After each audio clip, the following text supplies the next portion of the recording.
ठीक है, तो सभी को नमस्कार। जैसे कि आप लोग जानते हैं, हम आपको कक्षा 12 की फिजिक्स करवा रहे हैं, जिसमें अभी अभी आपको देखा होगा पिछली क्लास।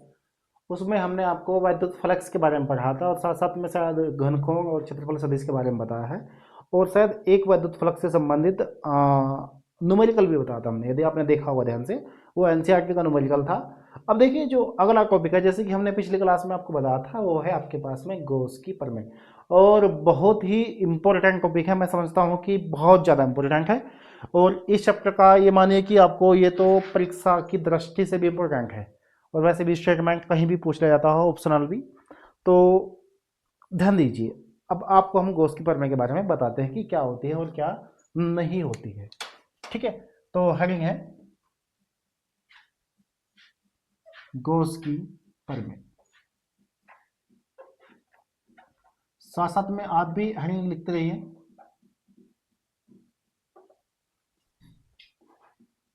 गॉसिस थ्योरम।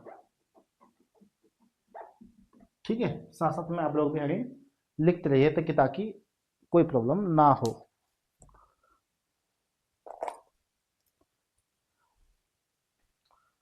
तो अब इसको समझ लीजिए है क्या है और क्या नहीं है।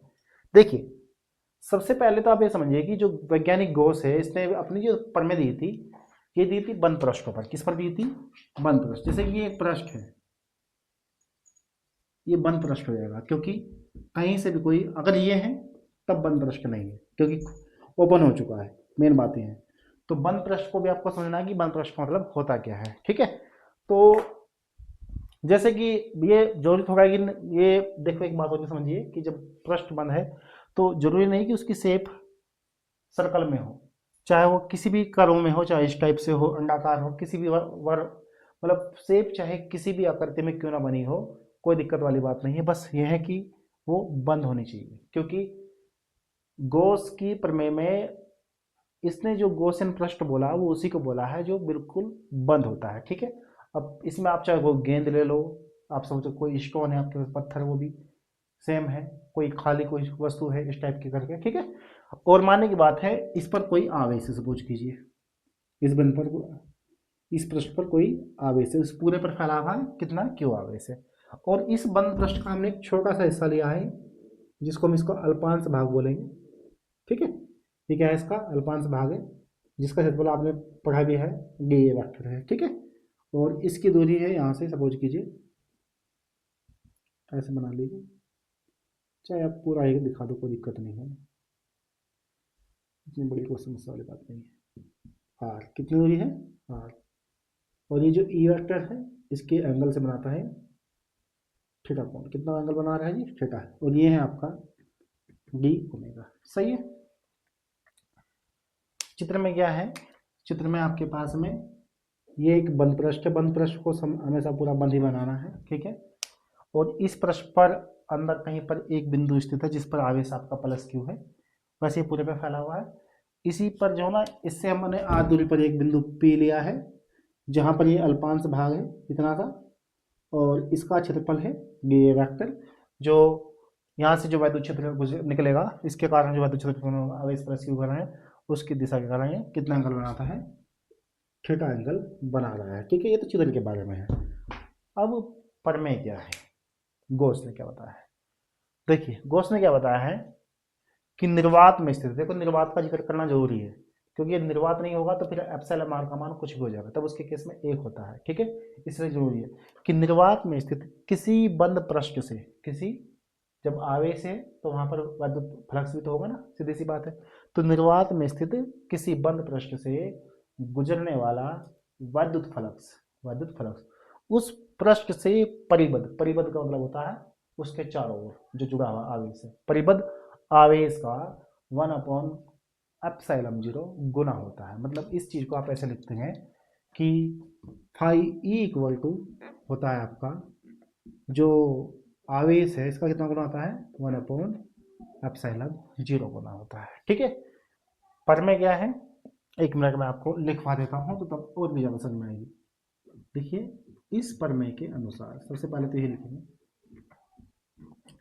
जब भी कोई प्रमेय का स्टेटमेंट लिखा जाता है तो डैश करके नहीं, लाइन से ऐसे इन्वर्टेड कोमा स्टार्ट किया जाता है। इस बात को हमेशा याद रखिएगा, ठीक है, कि ये इस तरीके से स्टार्ट करते हैं जब भी कोई प्रमेय का स्टेटमेंट लिखा जाता है, ठीक है, क्लियर है। अब ध्यान दीजिए, अब क्या लिखेंगे, कोड कीजिए, किसी पहले निर्वात बताएंगे, निर्वात जरूरी है ना। निर्वात में स्थित, क्या लिखेंगे, निर्वात में स्थित। दिख तो रहा ना, यहाँ तक कोई दिक्कत तो नहीं हो रही किसी को, नहीं से दिख रहा, कोई दिक्कत नहीं है। निर्वात में स्थित किसी बंद पृष्ठ से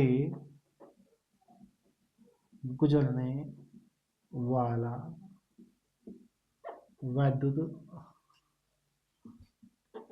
फ्लक्स फाई ई, क्योंकि वैद्युत फ्लक्स है, ई तो आता है नीचे, आपको पता ही है, मैंने बताया था,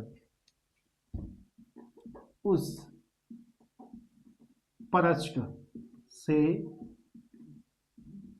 परिबद्ध, परिबद्ध का मतलब होता है घिरे हुए, लिख भी देता हूं मैंने, अर्थात घिरे हुए, क्या मतलब होता है परिबद्ध का, घिरे हुए आवेश क्यू का 1/ε0 गुना होता है। हिंदी का कोई भी शब्द आपको गलत नहीं लिखना, इन्वर्टेड कॉमा बंद पहले होता है, स्टॉप फुल स्टॉप बाद में लगता है, इतना भी याद रखना, ठीक है। ये बात समझ गए ना आप लोग।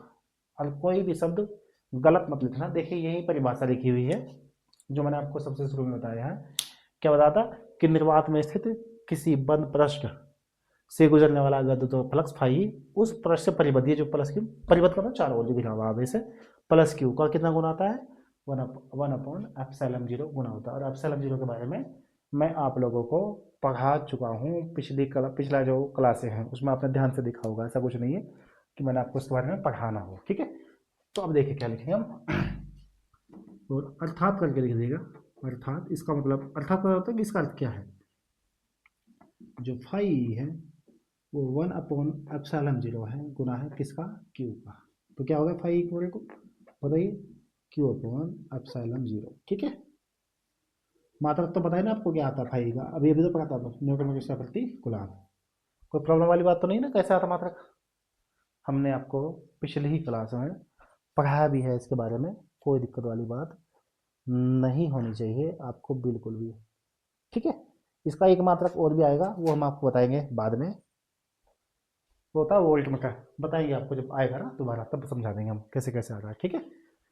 तो ये बताएंगे यहाँ तक कोई प्रॉब्लम है क्या, यहाँ तक कोई दिक्कत नहीं है ना। चलिए अब हम इसको आपको प्रूफ करवाते हैं, क्या करवाते हैं, क्योंकि ये पेपर में इस टाइप से सवाल आता है कि गॉस की प्रमेय से आप क्या समझते हैं और इसका निगमन कीजिए, यानी कि गॉस की प्रमेय लिखो एवं सिद्ध करो, इस टाइप से भी सवाल आ जाता है, किसी प्रकार से आता है, ठीक है। इस प्रश्न का कुछ नाम दे दीजिए, इसका नाम दे दीजिए एस, क्या दे दीजिए नाम एस।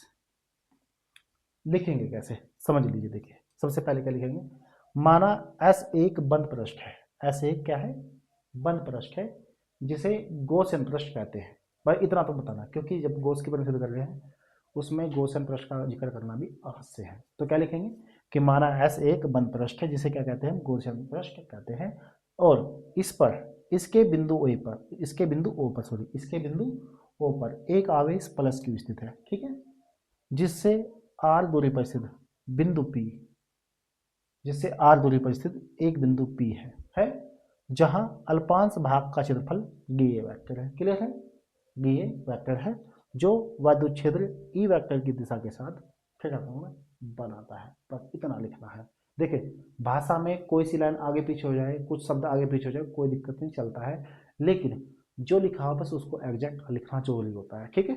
जैसे जैसे मैंने आपको बताया, तो आप अपने हिसाब से भी भाषा को लिख सकते हैं, ऐसा कुछ नहीं है, लेकिन लिखना अवश्य है, इतना याद रखिए, ठीक है। अब देखिए कैसे कैसे लिखेंगे, लिखो, माना क्या लिखेंगे, एस एक गॉसियन, सॉरी बंद पृष्ठ है, पहले तो बताएंगे इसको बंद पृष्ठ है, एस एक बंद पृष्ठ है जिसे गॉसियन परस्ट कहते हैं। ठीक है, इस पर बिंदु O पर एक आवेश प्लस की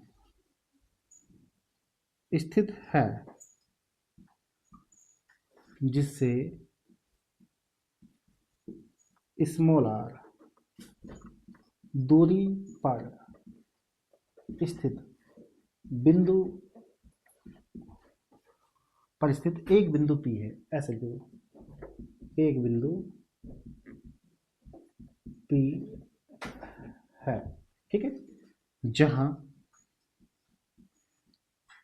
अल्पांश भाग का क्षेत्रफल dA वेक्टर है, जो वैद्युत क्षेत्र E वेक्टर की दिशा से थीटा कोण बनाता है। ये बताओ कि यहाँ तक कोई प्रॉब्लम है क्या किसी को भी, कि हमने क्या लिखा। मैंने आपको पहले बताया था कि जो आपके चित्र में बना हुआ है बस सेम वही लिख दीजिए, और कुछ भी लिखने की आवश्यकता आपको नहीं है। ठीक है, इतने में कोई दिक्कत वाली बात तो नहीं है। ठीक है, अब देखिए अब आगे क्या होगा। इसलिए बिंदु आवेश प्लस Q के कारण बिंदु P पर उत्पन्न वैद्युत क्षेत्र क्या होता है बताओ। आप लोग सबसे पहले से पढ़ के आ रहे हैं, E बराबर 1/4πε0 Q/r²। मैंने आपको बहुत पहले पढ़ा दिया था और आपको बहुत अच्छे से याद भी होगा। ठीक है, आपको बहुत पहले ये पढ़ा दिया जा चुका है। कोई प्रॉब्लम तो नहीं है, यहाँ तक दिख रहा तो स्पष्ट है ना। ठीक है, तो यहाँ तक तो कोई दिक्कत नहीं है ना किसी को भी। अब आप लोग एक काम कर लीजिए, ये चित्र बना लीजिए, फिर मैं इसको साफ कर देता हूँ। वैद्युत क्षेत्र में लिख देता हूँ वैद्युत क्षेत्र ऐसे। ठीक है, चित्र बना लो, क्योंकि मैं इसको साफ करने वाला हूँ और मुझे उम्मीद है कि आपने चित्र बना भी लिया होगा। चाहे तो आप वीडियो को पॉज करके बना लीजिए। अब हम इससे आगे आपको ये बताते हैं कि आगे इसमें क्या होने वाला है। ठीक है, ये तो बिंदु आवेश के। देखिए आपको मेन तो इसमें वैद्युत फ्लक्स निकालना है। क्या निकालना है? वैद्युत फ्लक्स। तो हम सबसे पहले जो चित्र में आपने देखा होगा यहाँ पे अल्पांश भाग है ना, उसके कारण निकालेंगे। ठीक है, इसलिए अल्पांश भाग, अल्पांश क्षेत्रफल लिख दो सीधा, अल्पांश क्षेत्रफल dA वेक्टर से गुजरने वाला वैद्युत फ्लक्स। क्या फॉर्मूला है बताओ? D phi equal to E vector log D vector, जो हमने आपको पहले भी बताया था। ठीक है ना, तो मैंने बताया था ना इसकी डेफिनेशन में, याद होगा आपका। ये हो जाएगा E D A cos theta. Theta की कोई वैल्यू हमारे पास नहीं है अभी। यहाँ तक बताओ कोई प्रॉब्लम है क्या? कोई प्रॉब्लम तो नहीं है यहाँ तक। अब बताइए, क्या हमारे पास में ई का मान है? इस वाले ई का मान ये रहा, ये रख दो इसमें। तो D phi equal to 1/4πε0 Q/r²। और ये क्या है? डी ए कोस थीटा, और मान फाइंड रखा फ्रॉम फर्स्ट। ये बताओ कि यहाँ पर कोई प्रॉब्लम है क्या? कोई दिक्कत है क्या किसी को? नहीं है ना, चलिए ध्यान दीजिए। तो D phi E equal to, अब देखो ये हो गया जी आपके पास में Q/4πε0, और ये हो गया है D A cos theta upon में r²। ये बताओ कुछ प्रॉब्लम है यहाँ तक? कोई दिक्कत तो नहीं है ना, समझ गए ना। अपॉन में तो लिख दिया, क्यू उधर आ गया। अब गई फाई ई बराबर Q/4πε0, ये है डी ओमेगा। क्या है? डी ओमेगा घन कोण की परिभाषा से। पता है ना आपको, घन कोण की जो परिभाषा है उसमें फॉर्मूला ही यही लिखा हुआ है आपका, डी ओमेगा है। देखा होगा ना आपको, मैंने लिखवा रखा होगा क्लियर, ठीक है। तो ये तो हो गया अल्पांश से। और आपको क्या निकालना है, पृष्ठ से गुजरने वाला, एक चीज और लिखनी है इसमें, संपूर्ण विद्युत फ्लक्स। क्या लिखना है, संपूर्ण विद्युत फ्लक्स। स्टेटमेंट में होना चाहिए संपूर्ण, ठीक है। तो हमने तो अल्पांश से निकालना, लेकिन आपको क्या निकालना है, संपूर्ण पृष्ठ से। तो क्या लिखेंगे बाद में, अतः। क्या लिखेंगे, अतः संपूर्ण पृष्ठ से गुजरने वाला विद्युत फ्लक्स। तो संपूर्ण से क्या होगा, ये तो आपने किससे निकाला, खाली हाफ से निकाला है ना। तो संपूर्ण के लिए क्या होगा वो निकालना है। अब देखिए मैं क्या कर रहा हूं, मैं इस वाले को इधर से साफ कर रहा हूँ, इधर से इतना इतना साफ कर रहा हूँ, बाकी आप समझ रहे हैं। वैसे अभी एक लाइन और नीचे है जगह, इतनी एक लाइन की अभी तो होगी लाइन, हाँ है जगह, कोई दिक्कत नहीं है। तो देखिए संपूर्ण में क्या होगा, मैंने जैसे कि आपको पहले बताया है, अवकलन और समाकलन में क्या फर्क है, ये हमने कक्षा 11 में बताया कि अवकलन तो बड़ी चीज से छोटी चीज लाता है और समाकलन छोटी चीज से बड़ी चीज लाता है। अब हमारे पास में डी लगा हुआ तो मतलब छोटी चीज है, इसको बड़ा करने के लिए हम क्या लगाते हैं, समाकलन। अब देखिए यहाँ पर लग गया समाकलन 1 इंटू डी फाई ई, और यहाँ पर भी समाकलन Q upon 4 pi epsilon 0 D omega. ये तो नॉर्मल समाकलन है, क्योंकि ये बंद पृष्ठ है। कैसा पृष्ठ है, बंद पृष्ठ है। तो इसमें ये चिन्ह होता है बंद पृष्ठ का। किसका होता है, बंद पृष्ठ का। अब इसको बोलने के कई तरीके हैं, कोई इसको फुल इंटीग्रेशन बोलता है, कोई इसको सरफेस इंटीग्रल बोलता है, कोई इसको ऐसे बोलता है कि भैया अब ये कंप्लीट इंटीग्रल है। आपको जो इच्छा है वो बोल दीजिए, कोई दिक्कत नहीं। वैसे मैं तो इसको अधिकांश जो बोलना पसंद करता हूँ फुल इंटीग्रेशन बोलता हूँ, कभी कभार मैं सरफेस इंटीग्रल भी बोल देता हूँ, आपकी इच्छा है, आप कुछ भी बोल दीजिए इसको बस। लेकिन याद रखना कि ये जो गोल सर्कल इसमें बना समाकलन में, ये बंद पृष्ठ का संकेत है यहाँ पर, ठीक है, क्लोज सरफेस का, इसलिए इसको अधिकांश क्लोज सरफेस इंटीग्रल ही बोलते हैं। अंग्रेजी का जो फुल शब्द है ना क्लोज सरफेस इंटीग्रल, मतलब पूरा तो मतलब ये होगा, लेकिन मैं इसको फुल इंटीग्रेशन बोल रहा हूँ, पूर्ण समाकलन है, खत्म बात, ठीक है ना। लेकिन इसको सरफेस इंटीग्रल भी बोलते हैं, ठीक है। तो ये समझिए ना कि है समाकलन ही, लेकिन क्या है, सरफेस इंटीग्रल है। क्लियर है। तो ये तो यहाँ तक आपने लिख लिया होगा, कोई दिक्कत नहीं है। अब मैं इधर का जो आगे की लाइन है वो इधर लिख देता हूँ, इस वाले पे, ठीक है। इधर ध्यान दीजिए, इसको नोट कर लेना भाई, चाहे वीडियो को पॉज करके कर लेना इतना, ठीक है, साथ साथ में, क्योंकि भैया बोर्ड पे आता नहीं है एक बार में, आर्टिकल बड़े बड़े हैं तुम्हारे, ठीक है। अब ध्यान दीजिए, इसका क्या होगा, जैसे कि समाकलन में आपने अपने 1 इंटू डी एक्स पढ़ा है, तो क्या होता है, खाली एक्स होता है ना, सेम वही होगा इसका भी। इसका क्या होगा, इस वाले का यहाँ पे इसका हो जाएगा फाई ई, क्या हो जाएगा, फाई ई, और यहाँ पे क्यू अपॉन 4 पाई एप्सिलॉन 0 बाहर, और यहाँ पे बच गया 1 इंटू डी ओमेगा, ठीक है। तो फाई ई बराबर क्यू अपॉन 4 पाई एप्सिलॉन 0, इसका खाली क्या आ जाएगा, ओमेगा, जैसे इसका है। और ओमेगा का मान क्या होता है, आप लोगों ने पढ़ ही रखा है ऑलरेडी, बताओ क्या होता है ओमेगा का मान, क्यू अपॉन 4 पाई एप्सिलॉन 0, इसका मान होता है 4 पाई। अब 4 पाई से 4 पाई कैंसिल, तो बच गया क्या बताओ, फाई ई बराबर क्या बच गया है, क्यू अपॉन एप्सिलॉन 0। और यही क्या है जी आपका आर्टिकल प्रूफ हो चुका है, हैंस प्रूफ, ठीक है। ये बताओ जी, यहाँ तक किसी को भी कोई समस्या है क्या कि ये आर्टिकल कैसे हल हुआ है।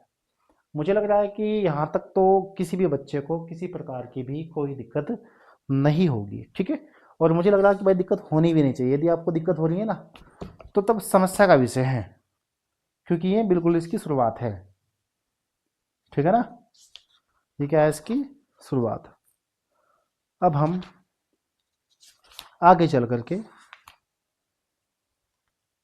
इसका अनुप्रयोग पढ़ेंगे, लेकिन अनुप्रयोग से पहले मैं सोच रहा हूँ कि एक सवाल करवा देता हूँ जो एनसीईआरटी का सवाल भी है, ठीक है, साथ साथ में। तो चलिए सवाल करवा देते हैं जी मैं एनसीईआरटी वाला, आपको ध्यान दीजिए।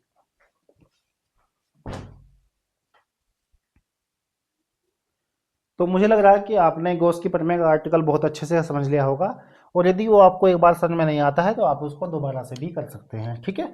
दोबारा भी करिए तो तब और अच्छे समझ में आ जाएगा, क्योंकि कभी कभार ऐसा होता है कि एक बार से करने से हमें समझ में नहीं आता है, तो तब ऐसी कंडीशन में आप उस न्यूमेरिकल को दोबारा कर लीजिए, तब और भी अच्छे से वो आपको समझ में आ जाएगा। ठीक है, तो जैसे कि मैं कह रहा था कि आपको एक न्यूमेरिकल करवाता हूँ, न्यूमेरिकल आपके सामने है, आप भी लिखे साथ साथ में। एक गोलीय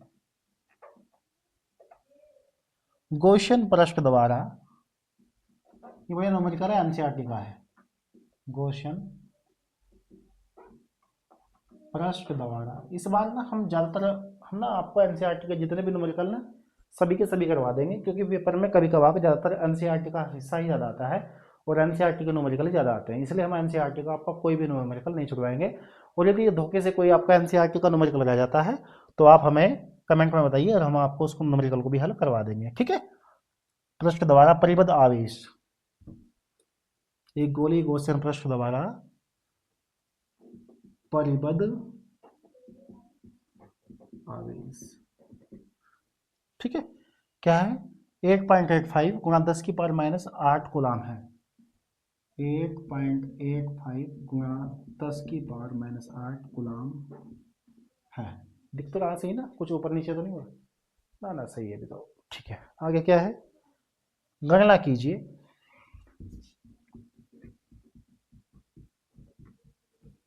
सवाल एनसीईआरटी का है, तो पेपर में ना आने का तो कोई मतलब ही नहीं है, पेपर में तो एनसीईआरटी ही आती है।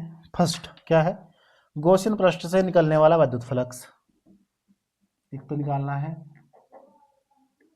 गॉसियन पृष्ठ से निकलने वाला विद्युत फ्लक्स। ठीक है, और सेकंड में है यदि गॉसियन पृष्ठ की त्रिज्या 2 गुनी कर दी जाए तो विद्युत फ्लक्स में क्या परिवर्तन होगा। यदि गॉसियन पृष्ठ की त्रिज्या 2 गुनी कर दी जाए तो विद्युत फ्लक्स में क्या परिवर्तन होगा। तो विद्युत फ्लक्स में क्या परिवर्तन होगा, सवाल है आपके सामने, और सवाल है गॉस की प्रमेय का, बड़ा आसान सवाल है, बस आपको ध्यान से समझना है कि सवाल में होना क्या क्या है। ठीक है, तरीका हुई है प्रत्येक सवाल का, जब हम उसको हल करते हैं तो सबसे पहले ये लिखते हैं कि दिया क्या है। अगर आपको ये नहीं पता कि सवाल में दिया क्या है तो आप करेंगे क्या। गॉसियन पृष्ठ है, गोलीय है, कोई बात नहीं है, परिबद्ध आवेश है, गोलीय है तो तभी तो त्रिज्या की बात कर रहा है वो। ठीक है, पृष्ठ परिबद्ध आवेश कितना है 8.85। सबसे पहले आपको आवेश दे रखा है, कितना दे रखा है, क्यों बराबर बताइए, 8.85 इंटू 10⁻⁻8 कूलाम। क्लियर है, गणना कीजिए विद्युत फ्लक्स, सीधा पूछ लिया जिसने फर्स्ट में क्या पूछ लिया जिसने, विद्युत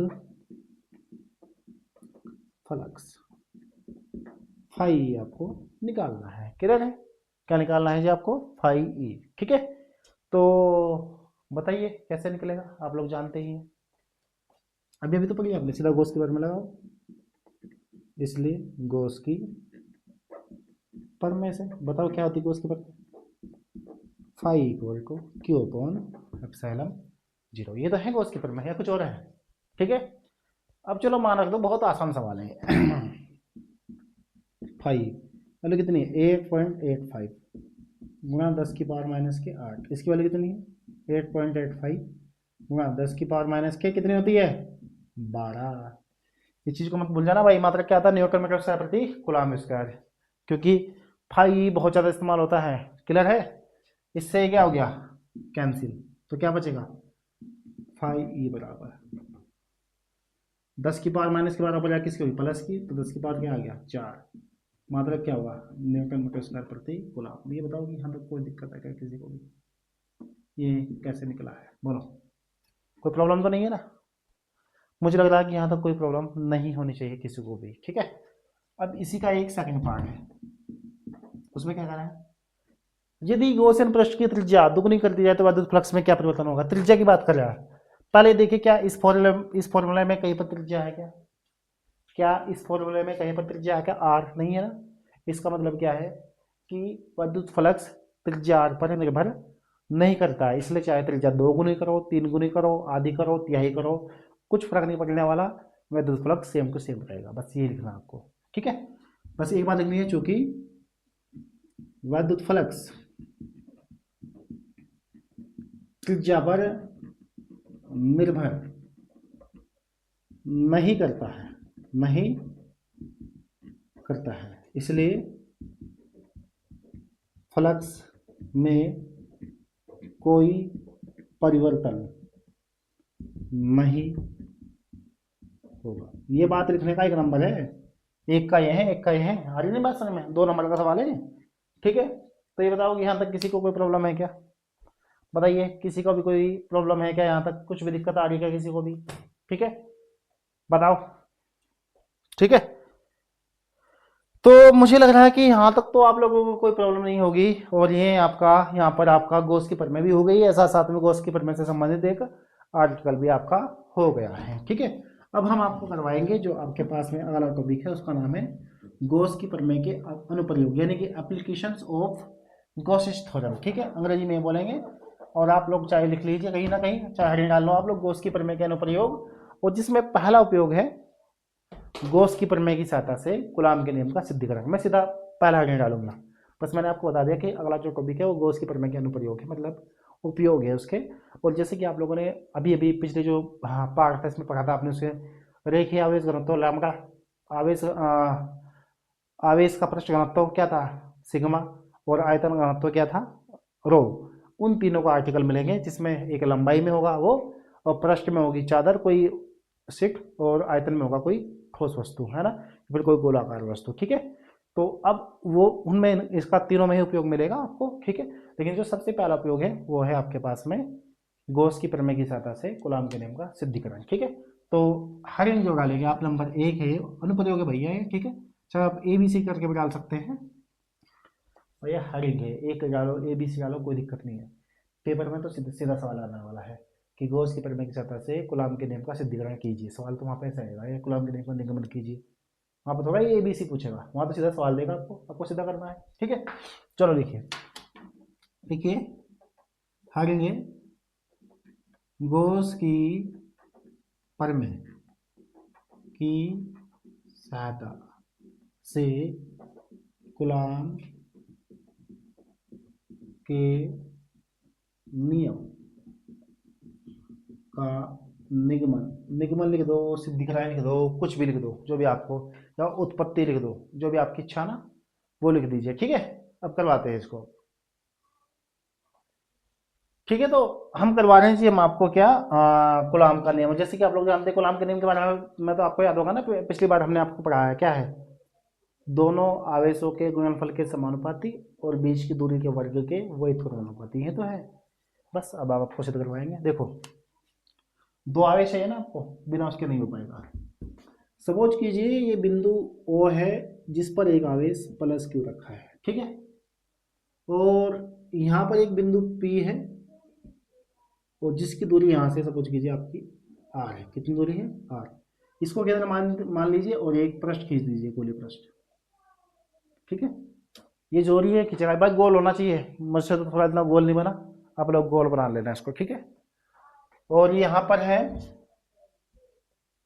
बिंदु P जिसको आपने केंद्र माना, एक कल्पना की गोसन पृष्ठ की, इसका नाम तो गोसन पृष्ठ होगा क्योंकि जब गोस की प्रमेय। और यहीं पर बिंदु P पर एक छोटा सा जो हिस्सा हमने इसका ले लिया है, क्या बोलते हैं इसको, सबको पता है, DA वेक्टर, क्या बोलते हैं, DA वेक्टर। और जब आपको शेप मालूम होती है कि शेप वो सर्कल है या फिर इलेप्टिकल है या फिर भैया आपका कोई सीधी वायर है या फिर स्क्वायरल है, मतलब आयताकार है, वर्गाकार है, कुछ भी है, बेलनाकार है, तो ऐसी स्थिति में हमेशा जो विद्युत क्षेत्र होता है ये इसके समांतर होता है, किसके भला, अल्पांश भाग के क्षेत्रफल DA वेक्टर के, ठीक है। ऐसी कंडीशन में होता है, ठीक है, क्लियर है। तो और यहीं पर आपको एक आवेश और भी चाहिए होगा, मैं ये लिख देता हूँ प्लस Q, जो परीक्षण आवेश जिस पर हम टेस्ट करेंगे इसको, ठीक है। तो ये जो आपने चित्र बनाया, सबसे पहले आपको इसके बारे में लिखना है। लिखेंगे क्या? आसान तरीके से लिखना है, क्या लिखेंगे? माना बिंदुओं पर कोई आवेश प्लस क्यू स्थित है, और लिखा है मैंने यार, वो जो निर्वात में रखा है, ये जो बता देना भाई, क्योंकि एप्सिलॉन आर भी फिर लिखना पड़ेगा, ठीक है, जो निर्वात में रखा है, ठीक है। फिर क्या लिखेंगे, तथा इससे आर दूरी पर स्थित बिंदु, आर दूरी पर स्थित एक बिंदु पी है, ठीक है, और जहां अल्पांश भाग का क्षेत्रफल डी वेक्टर है, जो विद्युत क्षेत्र ई वेक्टर की दिशा के समांतर है, जिसकी दिशा विद्युत क्षेत्र ई वेक्टर की दिशा के समांतर है। या यहीं पर एक बात चाहिए और भी बता देना कि जहां पर जिससे आर दूरी पर एक बिंदु पी स्थित है, जहां एक परीक्षक आवेश प्लस क्यू रखा है, ऐसा बता सकते हैं, फिर बाद में बताइए, ठीक है। और फिर क्या लिखेंगे बाद में, बिंदु ओ के केंद्र मानकर एक आर त्रिज्या का गोलीय पृष्ठ खींचते हैं, गोलीय बंद पृष्ठ खींचते हैं, जिसको गोसन पृष्ठ कहते हैं। बस इतना लिखो, बाकी और कुछ नहीं मत लिखो, ठीक है। आगे पीछे भाषा चल जाएगी, कोई दिक्कत नहीं है, पर लिखना जरूरी है। देखिए, माना बिंदु ओ पर कोई आवेश प्लस की स्थित है, जो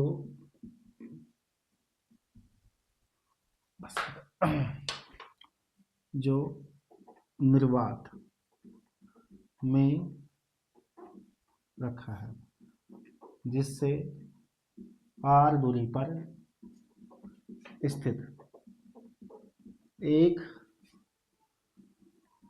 बिंदु P है, जहां एक परीक्षण आवेश प्लस Q0 रखा है, ठीक है। पहले गोसन पृष्ठ की बात करेंगे, हाँ ठीक है। तो बताएंगे बिंदु O को केंद्र मानकर एक आर त्रिज्या का बंद पृष्ठ खींचते हैं, जिसे क्या कहते हैं, गॉसियन पृष्ठ कहते हैं, ठीक है। फिर क्या लिखेंगे, तथा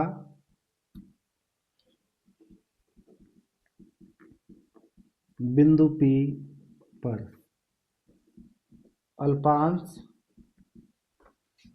भाग का क्षेत्रफल डी वेक्टर है, जो विद्युत क्षेत्र ई वेक्टर की, जो नहीं यहाँ पे लिखना, जिसकी दिशा, सॉरी, जिसकी दिशा, समझिए, विद्युत क्षेत्र ई वेक्टर की दिशा के समांतर है। बस इतना लिखना अनिवार्य है भाई, क्योंकि जब तक ये नहीं लिखेंगे तो तब तक हमें हमारे इस चित्र की कोई वैल्यू ही नहीं रहेगी, ठीक है, क्लियर है। अब आप ये, अब इसकी जितने भी अनुप्रयोग आएंगे ना, सब में ये लाइन पक्का आएगी, क्या आएगी,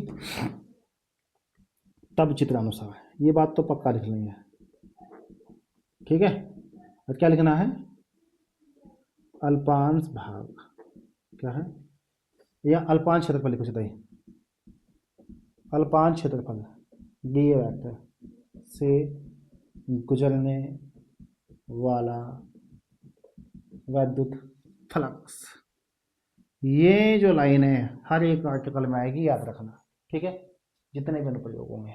क्या है, डी फाई ई बराबर E vector dot D vector, तो डी फाई ई बराबर ये हो गया जी E D A cos theta. ये बताओ कि यहाँ तक कोई प्रॉब्लम है क्या, किसी को भी कोई दिक्कत तो नहीं है। चलिए अब मुझे बताओ कि यहाँ पर थीटा की वैल्यू कितनी है, कितनी है थीटा की वैल्यू, 0 की वैल्यू, कितनी वैल्यू है, ई डी ए कोस 0।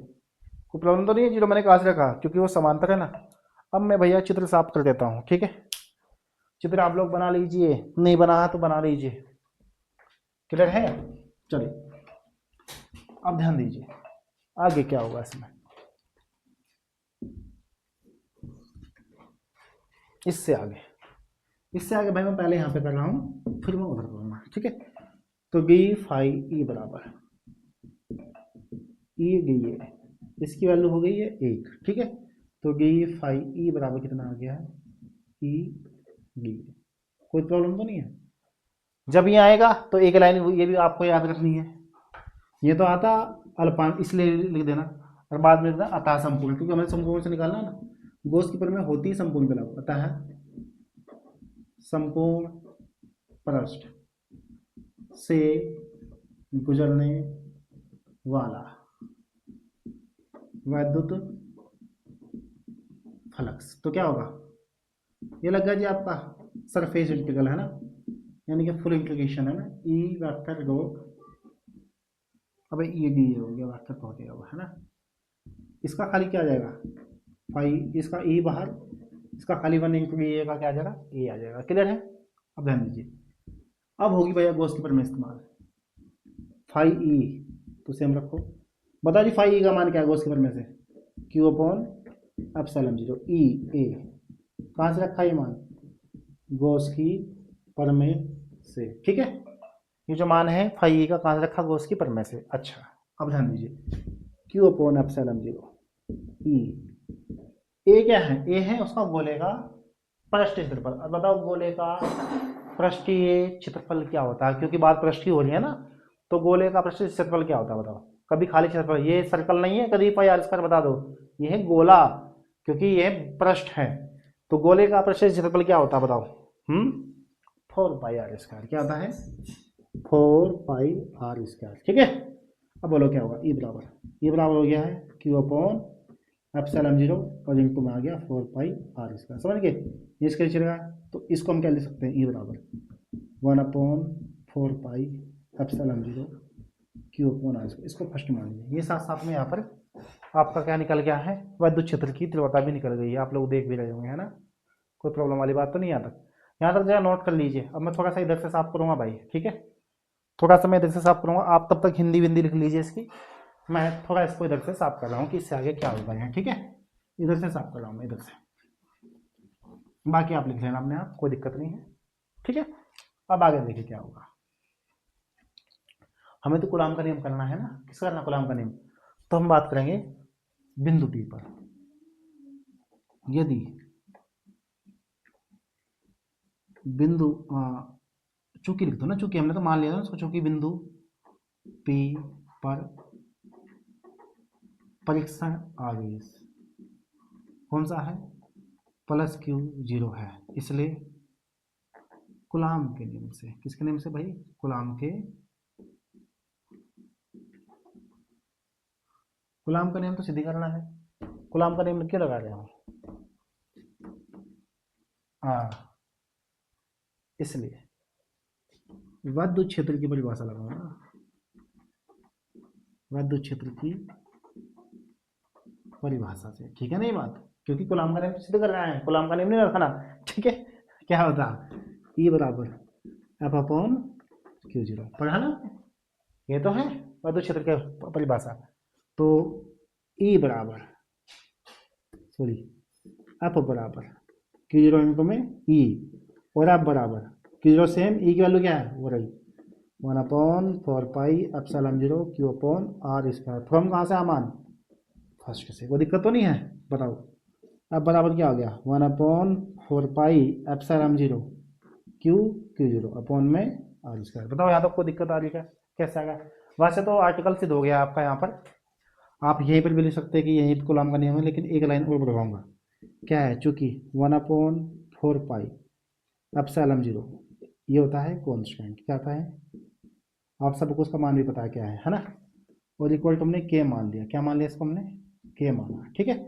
तो क्या होगा एफ बराबर के क्यू जीरो और अपॉन में आर स्क्वायर, और जब के को हटाएंगे तो ये किस में बदल जाएगा बताओ, जब के हटा जाएगा तो ये किस में बदल जाएगा, आपको बता रहा भी रखा हमने, जब के हटा तो किस में बदल जाता है, समानुपाती में। तो क्या होगा यहाँ पे एफ समानुपाती क्यू जीरो अपॉन में आर स्क्वायर, के हट गया तो समानुपाती, ठीक है। और नीचे लिख देना यही कूलाम का नियम है। ठीक है, ये हो गया जी आपका कूलाम का नियम सीधा। चाहे एच पी लिख देना यार, मैंने आंसर लिखा है एच पी लिख देना क्योंकि प्रूफ कर रहे हैं ना हम लोग, हेल्थ प्रूफ। ठीक है, चाहे आंसर भी लिख लो, कौन सी बड़ी बात है, इतना चलता ही है, ये कोई बड़ी दिक्कत वाली बात नहीं है। ठीक है, तो बताइए कि कूलाम का नियम आपको समझ में आया भी या नहीं आया है, कि कैसे कैसे हमने सिद्ध किया है। यही हमने आपको तो पढ़ा था, वो वाला इंपॉर्टेंट नहीं है पेपर में आएगा, ये वाला इंपॉर्टेंट है कि गॉस की प्रमेय से कूलाम का नियम सिद्ध करो, यही आता है पेपर में। वो नहीं आता जो आपने पीछे पढ़ा है कूलाम का नियम, कि कूलाम का नियम लिखो, वो कभी नहीं आता, ये वाला आता है पेपर में हमेशा, कि गॉस की प्रमेय से कूलाम का नियम सिद्ध कीजिए। ठीक है, तो मुझे लगता है कि ये आर्टिकल आपको सब कुछ समझ में आ गया होगा, और जहाँ जहाँ से साफ किया गया है उसको दोबारा वीडियो को पीछे करके देखिए, है ना। और जब आर्टिकल कॉपी में लिखोगे ना, स्टेप बाय स्टेप लिखना, ऐसे ऐसे नीचे चलना है। ठीक है, और मैं तो, मेरे पास तो पेज नहीं होता तो मैं इधर लिखता हूँ, आपको तो अगले पेज पे लिखना। कभी आप भी पेज के दो हिस्से करो, उधर लिखो, और आप कर भी सकते हैं, ऐसा कुछ नहीं है, लेकिन बेहतर है कि आपकी कॉपी भी देखने में अच्छी लगे, आप नीचे लिखते जाइए। ठीक है, आज बात समझ में। तो इस क्लास में सिर्फ इतना ही, और मुझे लगता है कि आपको गॉस की प्रमेय भी, उसका सवाल भी, और ये कूलाम का नियम भी सिद्ध करना आपको अच्छे से आ गया होगा। ठीक है, और बस आपसे एक आखिरी रिक्वेस्ट हमारी ये रहती है कि इस वीडियो में आपको लाइक भी करना है, कमेंट भी करना है, और दोस्तों में शेयर अवश्य करना है। बस धन्यवाद। मैं थोड़ा थकान भी महसूस कर रहा हूँ आज, बाकी हम आपको अगले क्लास में करवाएंगे। ओके, लेकिन वीडियो को दोस्तों में शेयर करना मत भूलिएगा। ठीक है, थैंक यू।